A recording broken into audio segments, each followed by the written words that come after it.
نن به ماسک تحمیلېږي سبا ته چادري کیدای شي تحمیل سي خو موږ تر اخر حده پورې تر څو چې وکولی سو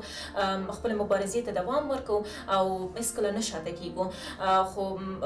یوې ښځې نه باید د هغې هویت واخیستل سي او موږ غواړو چې زموږ غږ نړیوال حد اقل واوري او دوی پوه سي چې په افغانستان کې ښځې مسؤله نه دي.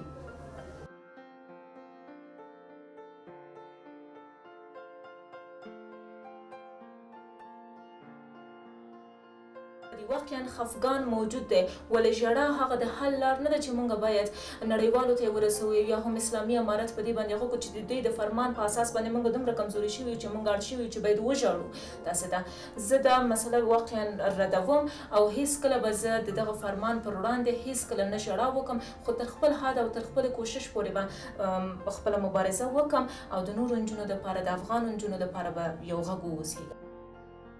تر هغې چې اسلامي امارت خپله موږ له صحنې نه نه یو حذف کړي او موږ یې دې ته نه یو مجبوره کړي چې باید په کور باندې کښېنو موږ په کور باندې کښېنو نه موږ به خپلې مبارزې ته دوام ورکوو او راځو به خپل کار وکړو.